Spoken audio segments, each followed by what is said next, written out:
of all of the religions in the world, what makes you so sure that Christianity is the true one? You know, Jesus claimed to be something no other religious leader has ever claimed. He claims to be God. Then the next question would be, well, why should we buy into Jesus's claims, right? Because it's one thing for a person to claim to be God. It's another thing for him to prove that his claim is actually true. And that's where it all comes down to the resurrection of Jesus. Christianity stands or falls at the claim of the resurrection.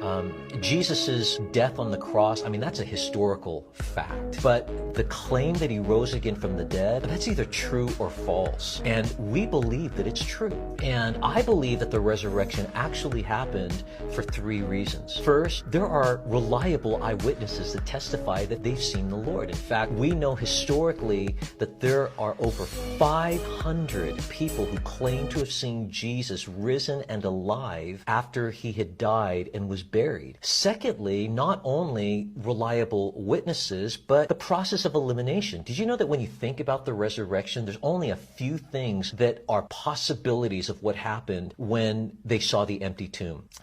One possibility is that Jesus really didn't die on the cross. This is called the swoon theory. But we know that the Romans, I mean, they knew what death looked like. And Pontius Pilate made sure that Jesus was dead before he was taken off the cross and buried. And so he had a spear thrust into his side, and we know that blood and water flowed out. And the American Heart Association did a study on that, and they determined from that evidence that he died of a ruptured heart. So he literally died. Other people say the disciples stole the body. But I'll tell you, the fact that those disciples all claimed that Jesus rose again from the dead, and they held on to that claim even to torture and horrific death, man, these guys that were at one time cowards, and now to stand like that, something radical had to have happened. And you just can't say the disciples stole the body. Well, other people say the Romans stole the body, but why would they do that? Because for Roman soldiers, if what they were guarding were stolen, they would be executed for it. Other people say, well, everybody hallucinated. Well, to have over 500 people hallucinating the same thing, that's not probable. But also for them to hallucinate that meant that they had to expect a resurrection. None of them were doing that. But also, what do you do about all the circumstantial evidence? There's an empty tomb. There's a stone rolled away. There are soldiers that are gone. Hey, the hallucination thing, it doesn't fly. When you think about all those possibilities, there's still one more possibility, that Jesus really did rise again from the dead. And so it seems like from that process, that makes the most sense. And the third and final reason that I believe the resurrection happened is all the transformed lives.